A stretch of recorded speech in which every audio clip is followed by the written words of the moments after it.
السلام علیکم ورحمۃ اللہ وبرکاتہ۔ پیارے دوستو، رابعہ بصری کو دنیا سے گزرے ہوئے 1200 سال ہو گئے، لیکن ان کا نام آج بھی زندہ ہے۔ رابعہ بصری نہ کوئی شہزادی تھی، نہ کوئی ملکہ تھی، نہ کوئی خوبصورت تھی، اور نہ ہی وہ خاندانی تھی، بلکہ ایک عورت ہونے کے لحاظ سے ہر عیب اس کے اندر تھا۔ اس کی عادت یہ تھی کہ وہ روزانہ عشاء کی نماز پڑھ کر غسل کر کے کپڑے بدلتی اور اپنے خاوند سے پوچھتی، کیا آپ کو میری ضرورت ہے؟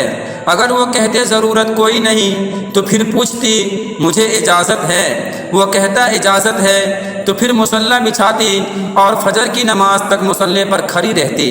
ان کا خاوند جلد ہی فوت ہو گیا، جوانی میں ہی بیوہ ہو گئی۔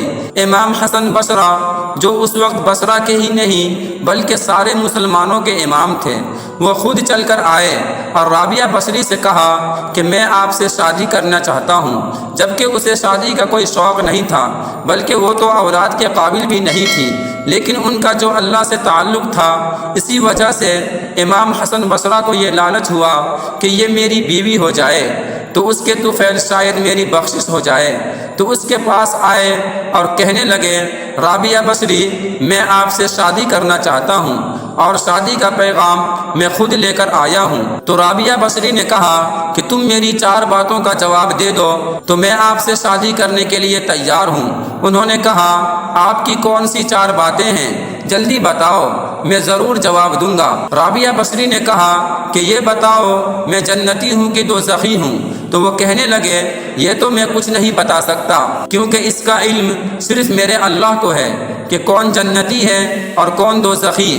تو پھر رابعہ بصری نے کہا، اچھا یہ بتاؤ، جب اللہ تعالیٰ قیامت میں سب کے اعمال نامے اڑائے گا تو کسی کے سیدھے ہاتھ میں آئیں گے اور کسی کے الٹے ہاتھ میں آئیں گے؟ مجھے یہ بتاؤ کہ میرے سیدھے ہاتھ میں آئیں گے یا الٹے ہاتھ میں آئیں گے؟ کہنے لگے، اللہ کی قسم میں یہ بھی نہیں بتا سکتا۔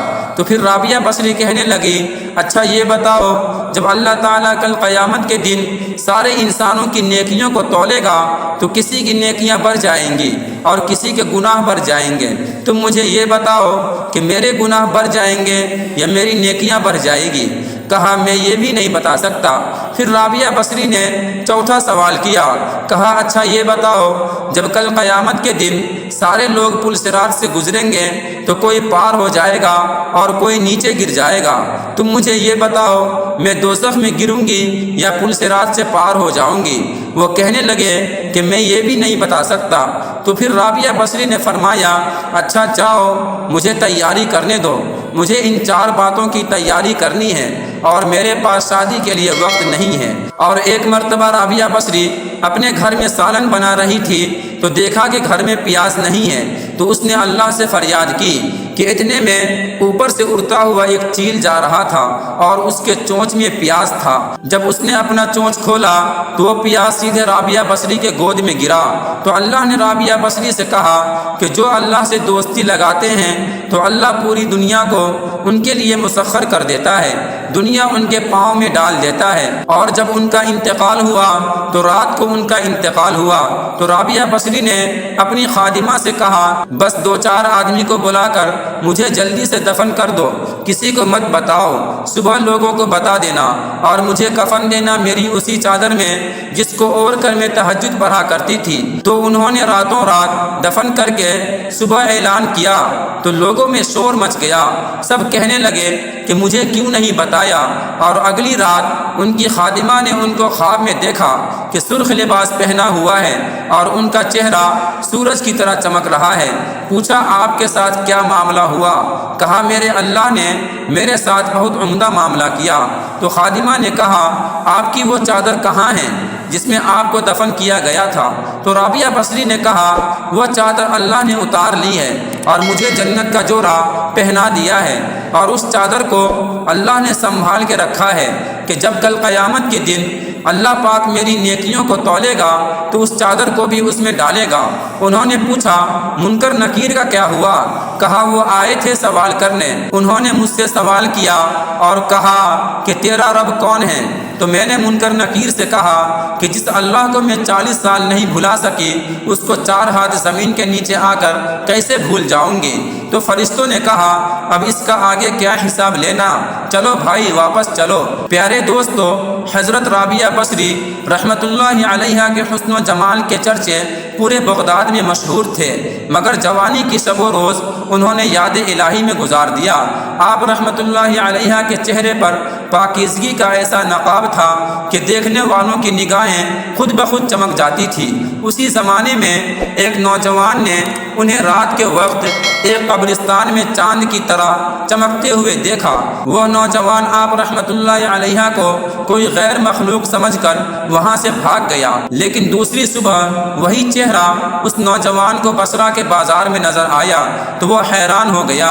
اب رات دن اسی کے تصور میں رہنے لگا۔ آخر کار دل کے ہاتھوں مجبور ہو گیا تو لوگوں نے اس سے پتہ پوچھتا ہوا حضرت رابعہ بصری کے گھر پہنچ گیا۔ رابعہ بصری فرمایا کرتی تھی کہ دل کے دروازے ہمیشہ کھلے رکھو کہ نامعلوم محبوب کس وقت دستک دے دے، مگر گھر کے دروازے بند ہو یا کھلے ہوئے اس سے کوئی فرق نہیں پڑتا۔ جب نوجوان اس کے دروازے پر پہنچا تو نوجوان کو رابعہ بصری کا دروازہ کھلا ہوا نظر آیا۔ اس نے اپنی دھڑکنوں پر بڑی مشکل سے کنٹرول کیا۔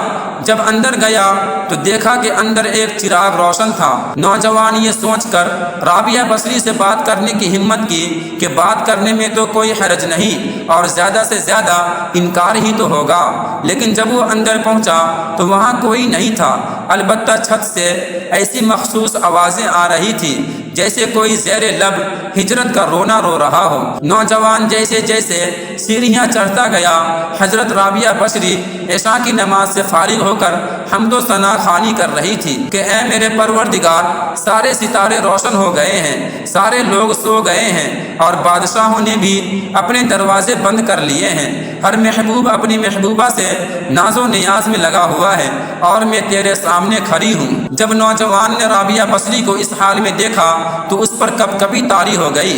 حضرت رابعہ بصری رحمت اللہ علیہ نے پلٹ کر اسے ایسی نظروں سے دیکھا کہ اس نوجوان کی زبان گونگی ہو گئی۔ رابعہ بصری نے اس کے قریب آ کر پوچھا کیا تم مجھ سے شادی کی درخواست کرنے آئے ہو؟ تو نوجوان لرزتے ہاتھوں سے اپنی زبان کی طرف اشارہ کیا کہ میں بول نہیں سکتا۔ حضرت رابعہ بصری رحمت اللہ علیہ نے فرمایا اس سے پہلے کہ زبان کی طرح تیرا دل بھی چپ ہو جائے، تو جس راستے سے آیا ہے اسی راستے سے واپس چلا جا۔ تو وہ نوجوان واپس جاتے ہوئے کہنے لگا رابعہ مجھے معاف کر دو، میں تیرے مرتبے سے واقف نہیں تھا، مجھ سے غلطی ہو گئی، مجھے معاف کر دے۔ تو حضرت رابعہ بصری نے فرمایا اے نوجوان، تو نے اگر مجھ سے کوئی زیادتی کی ہوتی تو میں تجھے معاف کر دیتی، لیکن میں نے خود کو بہت پہلے اللہ کے حوالے کر دیا ہے، اب یہ معاملات اللہ کے حوالے ہیں۔ تو معافی مانگنا چاہتا ہے تو اس سے مانگ، اگر تو سچے دل سے توبہ کرے گا تو اللہ تعالیٰ تمہاری زبان کھول دے گا۔ یہ کہہ کر وہ نماز کے لیے کھڑی ہو گئی۔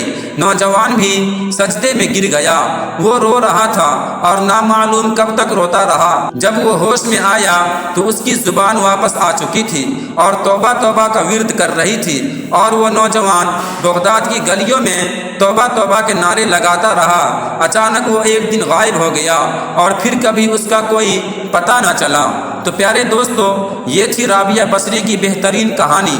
اگر ویڈیو آپ کو پسند آئی ہو تو ویڈیو کو ایک لائک کر کے اپنے تمام دوستوں میں ضرور شیئر کیجیے گا، اور ایسی ہی ویڈیو حاصل کرنے کے لیے ہمارے چینل شاہین وائس کو سبسکرائب ضرور کیجیے گا۔